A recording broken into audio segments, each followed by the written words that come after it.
And today on Have a Knife Day, let's go down the Spyder hole and let's talk about some Spyderco knives. Now, the knife we're going to be talking about today, this is not the first time it has been around, okay? And if I show you a picture here, we'll see that the Schempp Tuff, which is of course discontinued and out of stock, sorry kids, we can see a knife that, it's a good looking knife. An uncoated blade, it has a dimpled handle, and it has some great ergonomics. And that is made with a cpm-3V blade. But as in this industry, there are new knife steels coming out all the time.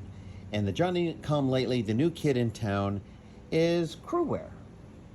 So now DLT Trading has worked in conjunction with Spyderco, and they came up with the Spyderco Tuff OD Green G10 Black Cru-Wear blade, and that's this right here.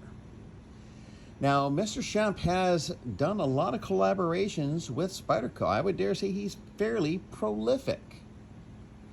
And I suppose if I could get anything out, the caveat is ergonomics, okay? Because, how about this? Let's take a look at another Spyderco. This is the Spyderco Military. Okay.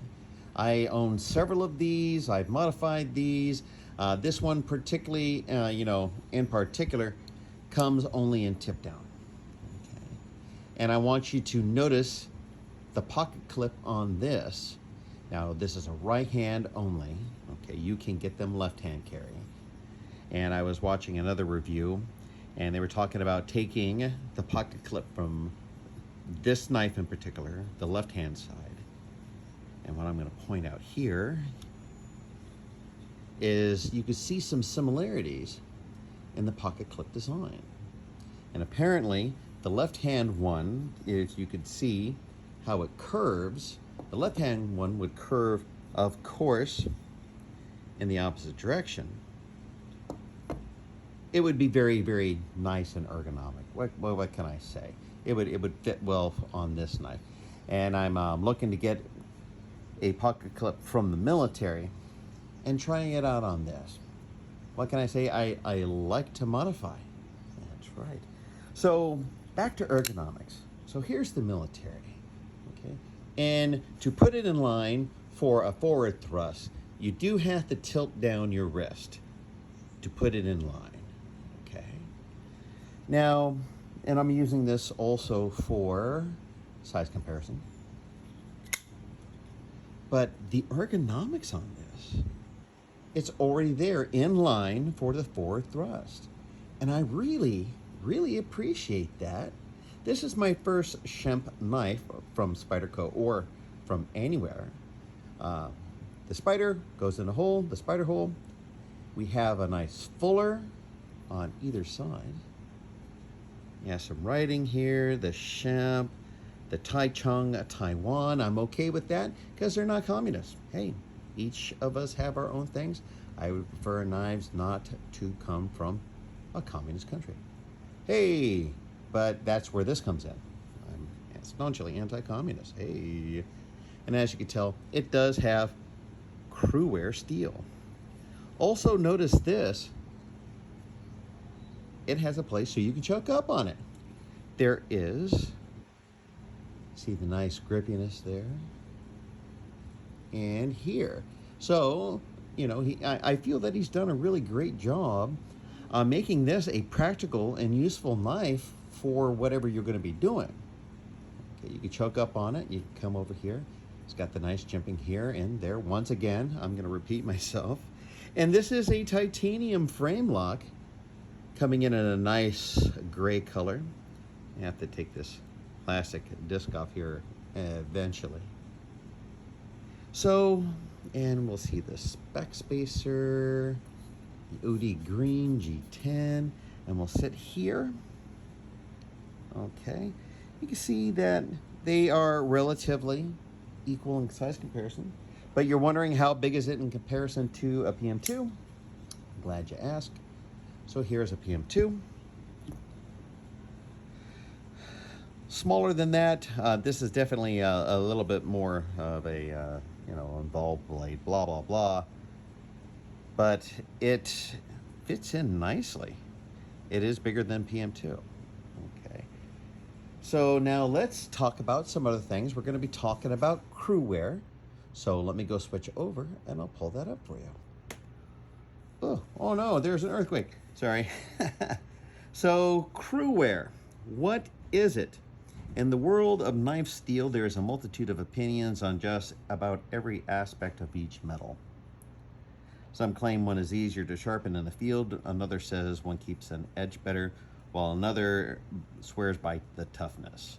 For everyone to agree on one such certain steel is very rare, even more so when talking about carbon steel. Visit any knife forum and you'll see what I'm talking about. So most discussions are very informative, but many times they veer off track so much that you don't even remember what kind of steel is being discussed in the first place. Not so with Cru-Wear. With this particular type of steel, one message keeps on popping up over and over again, and as you're going to be able to see, Benchmade, the new Adamas folders, the full size, the mini, the fixed blade, well, that's all Cru-Wear too. There's another Spyderco knife coming out. It's also coming out in Cru-Wear. We're going to see this Cru-Wear wave coming through the industry, and we're going to see this more and more often until, you know, the next new kid in town comes through, and then it's the new whiz-bang 5000 knife steel that is better than everything, and how did we ever live without it?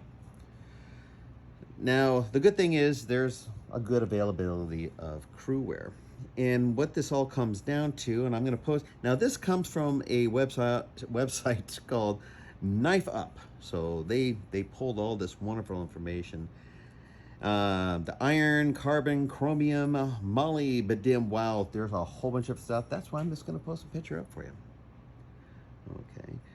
Cru-Wear steel can be made harder than D2, but has a typical Rockwell hardness rating of 62, but can get up to 65. The typical industrial applications of Cru-Wear include punches, blanking, dies, thread rolling. So at the end of the day, I can make this easy. This is the younger, better looking version of D2 steel with, you know, it holds an edge. It does everything that D2 does, but a little bit better. You know, you know people with opinions, they swear by certain things, but apparently this has made the cut, pun intended, and is now the new blade steel of the moment. And I'm just going to post this up here because I'm not going to continue to drone on while you have, you know, perfectly good eyes on your own. But it does have less carbon than D2. Okay. Blah, blah, blah, blah, blah. Let's take a look at that and read that. Read that at your leisure. Because at the end of the day, I just want to be able to, you know, I'm educating myself, and I want to share the process of educating, you know, tool steel and my progress through the hobby. You start talking about tool steels, sometimes, quite honestly, eyes roll back in head. I go to Valhalla, I go to somewhere else, I go to Baskin and Robbins to get myself an ice cream. I'm not what you would call a steel snob. Some people are, some people don't. Some people want to baton these. I don't want to baton these. So now let's take a look at the stats for this beautiful new blade. All right, now we're back. So this comes from, of course, DLT Trading. This is a collaboration between Spyderco and DLT. This is an exclusive. It's currently on their website for $315. I was looking at this. I started seeing reviews come out on it, and I realized that if I was going to get this, I had to pull the trigger, because I cannot tell you how many times have you seen something, you really liked it, you waited a little bit too long, you wanted to go dance, and by golly, everybody's got a partner, and you're over there dancing by yourself in the corner, nursing a beverage of your choice. So don't let that happen to yourself. If you're, you know, figuring that you're going to want this, go ahead and pull the trigger now. Put it in, keep it in the box, pull it out later, do whatever you got to do. It's better than seeing it, wanting it, and then ending up going over to eBay and paying, you know, way more for it in the future. So as they say on DLT Trading, the Tuff is back again. And you thought I was going to start saying it, but you're wrong. The Schempp Tuff is one knife that truly lives up to its name. There's Tuff, and then there's Schempp Tuff. Get Schemppy. That's right. The brainchild of renowned custom knife maker and design consultant Ed Schempp. It reflects his deep understanding of what it takes to make a tool that is both highly functional and practically indestructible. For their DLT exclusive batch, the durable TI frame lock is mated to an Udi green G10 handle scale and steel liner, along with a black backstabber, backspacer. Yep, that's where we are today. The pièce de la résistance, in français, of the knife is the 0.157 inch thick TICN coated cpmcru-wear blade, giving a phenomenal balance of toughness and edge retention.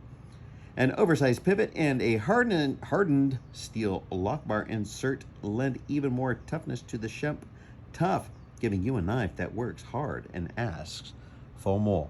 May I have more? Yes, you can. Yes, there is more oatmeal for you. So let's put up the specs. The overall length is 8.85 inches, which is, for everyone else, 225 millimeters. Closed length is 5.15 inch, 131 millimeters. Blade length is 3.70, 94 millimeter. Blade thickness is 0.157, which is 4 millimeters. Blade steel cpmcru-wear. Blade finish TICN black. Handle material G10. Pocket clip, right or left hand, tip up or tip down. And that's what I really appreciate on this, is the variety of carry. You know, if someone says that tip up is better than good, maybe you like tip down. The thing is